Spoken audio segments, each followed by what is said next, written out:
co-founder of Changing the Game, Power, Politics, and Participation, an ongoing conversation that involves designing, implementing, and supporting efforts in bridge-building work for organizations, coalitions, events, and movements. Debilyn draws from her work as president of the Coffee Party USA, as well as Reuniting America, as well as her successful 20-year career in advertising, marketing, and small business ownership. Debilyn has dedicated her working life to facilitating our larger conversation about our evolving social contract. Ladies and gentlemen, Debilyn Molineaux. Thank you, Bobby, and thanks to everybody at the Solutions Institute today for being here. I'm honored to present today. And the topic that they asked me to talk about was how to recover from an organizational crisis. And I want to start this off by just quoting Winston Churchill, who said, never let a good crisis go to waste. Crisis by its very definition is a break from the status quo.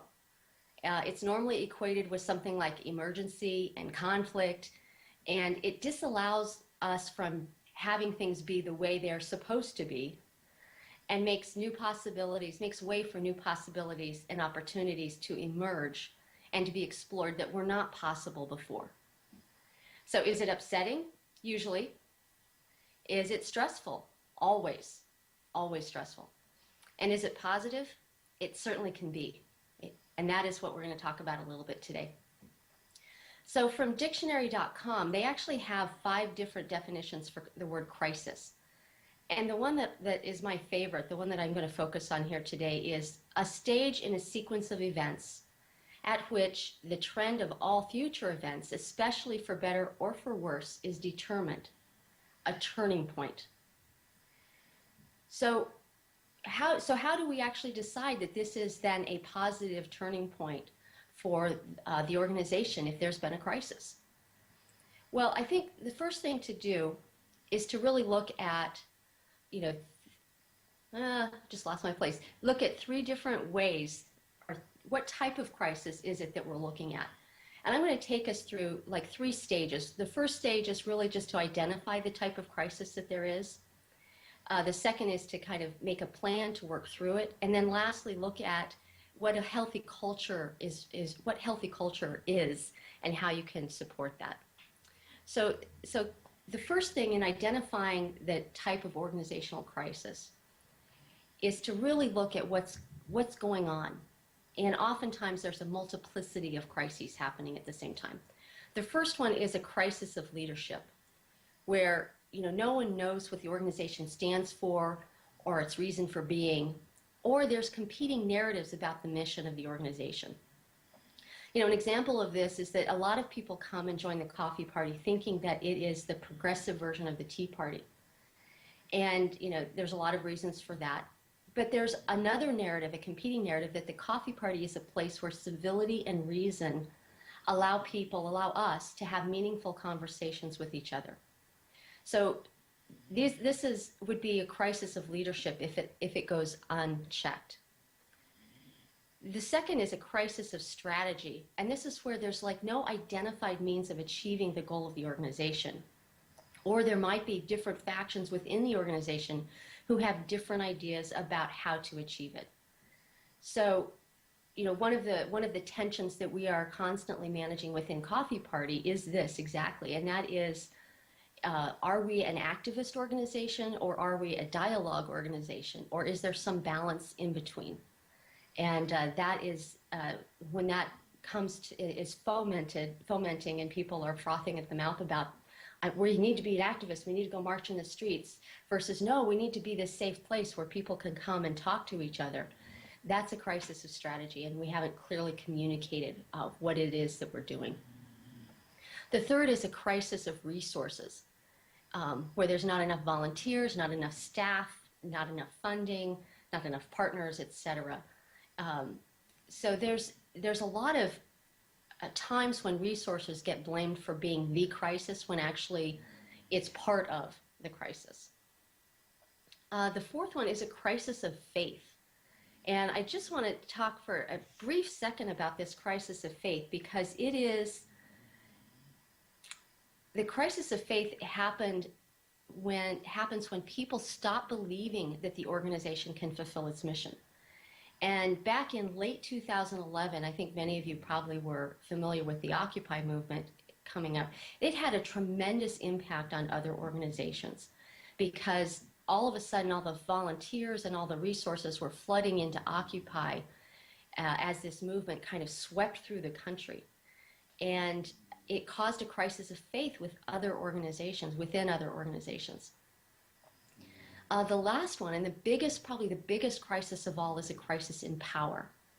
And this is where competing leaders within an organization whip up their supporters and declare war on each other. And it's usually in the guise of saving the organization from the other leader. And this develops into, a level of drama that drives a wedge between really good people and volunteers as sides are declared, and a good percentage of the organization will believe that they will have won or lost, depending on what happens. And a lot of other people just flee and go away. So, as I mentioned before, usually there's more than one type of crises when you're dealing with organizations, and they often appear together in rapid sequence and they fall like dominoes. So how do you address, if you're in a situation where there has been or is currently a crisis, what is it that you do to address this? Stop not just the crisis, but really get back to what is the organization for. So there's 9 areas that need to be addressed. And depending on the nature of the crisis, you can start in any one of these areas. But I'm going to just start at the top and go through them, which is to really focus on the vision mission of the organization. There's an example here that I just love, and this was back in the 1970s. People were buying Tylenol and they were being poisoned, and I think 9 people actually died. And what the company did as a result of that was they recalled all Tylenol off the shelves. They just pulled their product because they got really, really clear that their mission was to serve the public and to provide pain relief, not to protect the company. And so by really getting clarity about their vision mission, Tylenol was able to secure a branding message after that said, we really care about you and we want you to be safe with our product. And that's something that actually lasts to this day. But they got really clear that their mission was about protecting the public, not about protecting Tylenol. The second thing to do is really gather the core team. Look for the right people, not just warm bodies. I know, many of you out there have probably had people tell you yes and then not follow through on a promise. And that's what a warm body does, or somebody who's overcommitted who doesn't know how to say no.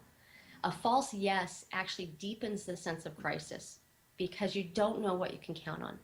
So making sure you get the right people in for the core team, that when they say yes, they mean yes, and when they say no, they mean no.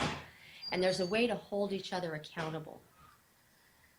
The third thing is to really decide on and determine a culture of respect.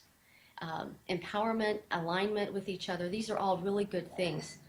So this is something like, if there's a power play happening within an organization, do you take the high road or the low road? Do you get in there and just kind of whip up the foment, or do you actually say, you know what, we're going to focus here on the mission vision of the organization. That's what's most important. That is a culture of respect that actually empowers people to stay involved and actually fulfill the mission of the organization.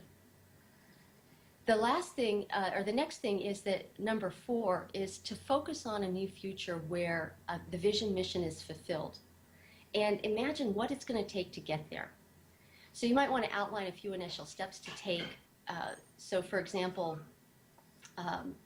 in deciding on the culture, maybe the culture is where respect is the norm and how we treat one another, and we can begin organizing opportunities where people can learn about and practice civil conversations with the other, as we call it. So again, that example is like, if we decide that our new future, the future we're building towards, is a place where where respect is the norm, how we treat one another is very important then. And so we begin organizing opportunities where people can learn about civility and respect and practice it.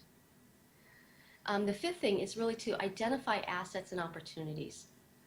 So this specifically addresses the crisis of resources, where we acknowledge our weaknesses and we provide mitigation.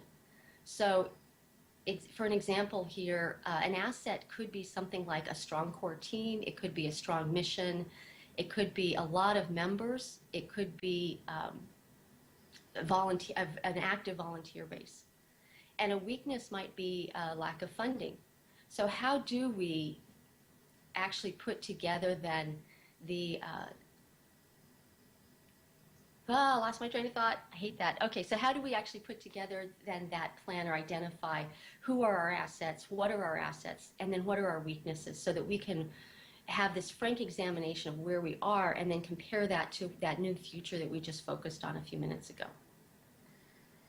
The sixth thing is really to then develop the strategy and identify the tactics to achieve the mission vision. So if we flesh out a strategic framework for more participation, then what are the specific activities that participation is going to be? It could be participating in a book club, organizing in your local community, becoming a member. Even a low-level ask like share this on Facebook is participation, and that can be part of your strategy and tactics for moving towards fulfilling the vision mission of the organization. The seventh thing is to really share the plan and invite participation from others, and actually make that invitation over and over and over again, because as new people find you, they're not going to know that you made the invitation last week.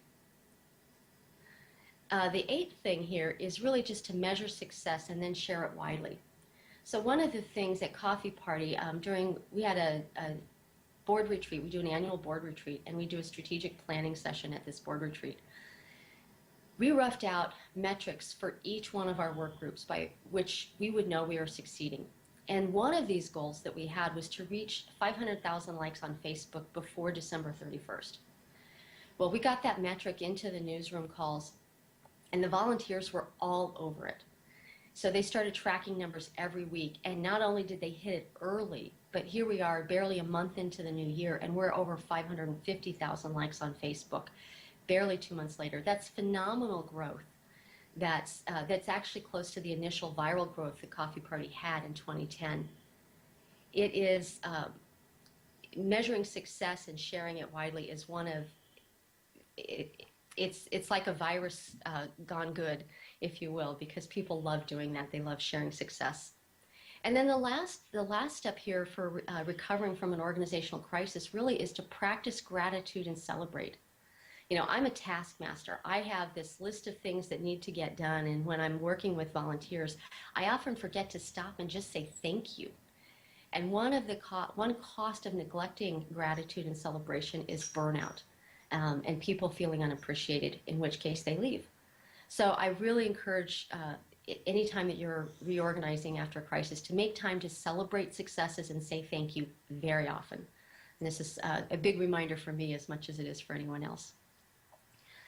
And that leads us to like the last part of this presentation, which is to say that we, the volunteers, the staff, the board members, we need to be certain types of people. And here's just a few things that successful organizations I've participated in have all been really good at, and that's having a very functional culture. And part of what being a functional culture looks like is making sure that each person is connected to the mission vision and that it aligns with their personal mission vision. Having a high level of respect, I've talked a lot about that already. People actually like each other in highly functional organizations, and so that's could be a measure of success as well. People assume that there's a good reason why somebody has done something instead of a why did you do that? In other words, they actually ask questions and listen instead of judging and blaming when things are not as expected. The fourth one is that everyone owns their own role. They're personally responsible for their own actions, and they ask for help and receive it. The culture of the organization reflects the commitment to the mission vision and is outcome-oriented, using evidence-based practice or metrics or success measurements, so that there's not anecdotal, like we're successful because of this little story, but we're successful because of our Facebook numbers tell us that we're achieving our goals. There are the number of volunteers that we have. When there is conflict between people, they talk about it with each other. They don't bring other people in, and they look for common ground. They seek understanding, and they really handle it in a professional way. And then lastly, just to put a cap on this, there's no room for drama. There's no room for blame, for helplessness, for bullying, lying, hoarding, power plays, rescuing, or other dysfunctional behaviors. Healthy, functional organizations have a core team and volunteers who are committed to the mission vision, and that takes priority over everything else. So basically, successfully recovering from a crisis is simple. You have 3 essential steps. You identify the crisis, you make a plan that's mission and vision centric, and then you cultivate a healthy culture that is mission and vision focused. And then just lastly, I always try to find ways to laugh and have fun and celebrate each other, because a good crisis should never go to waste. It's how we grow strong. And that's it, Bobby. Back to you. Fantastic, Debilyn. Thank you. We have a number of questions in queue, so if you could keep your responses to about a minute apiece, I would appreciate that. Okay. Here is the first question. Is it important to be transparent with your members during a time of crisis, or is it better to solve things within leadership to avoid the loss of morale? That's a really good question, and that's going to have to be a call on a case-by-case basis. Sometimes when there's a crisis, there are legal ramifications, and so you can't inform people. And other times it is better to actually say, here's the story of what's happening, and here's what we're doing to resolve it. So I think that has to be done on a case-by-case basis. Fantastic. Second question, what are the signs of an organization in crisis or that one is coming that people should look for? Oh, I think that is, gets back to what I was just talking about here about being able to identify or feel what is dysfunctional.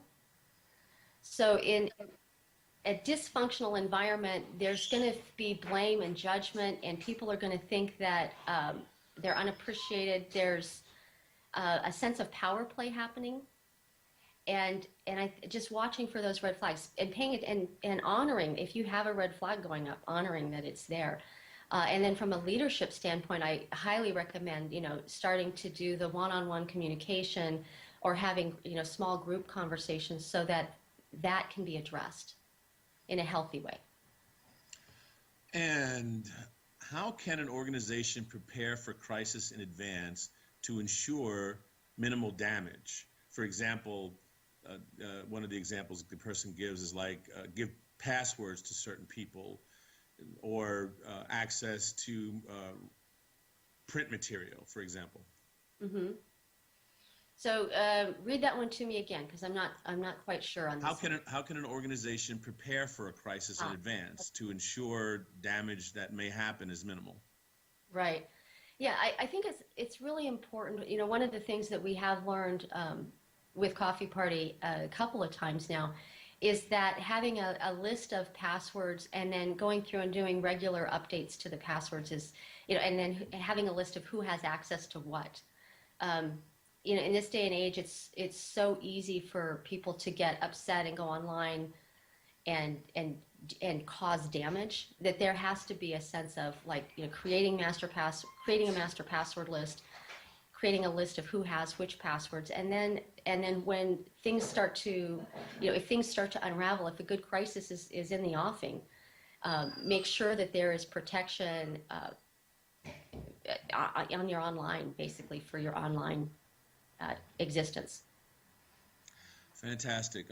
Any tips for dealing particularly with the sorts of folks who want to do their own thing, no matter what the rest of the organization is trying to do? This is from Fiji in our chat wing. All right. Yeah, thanks for that question. I had a really interesting aha moment, if you will, when I was interviewing some Quakers on a radio show.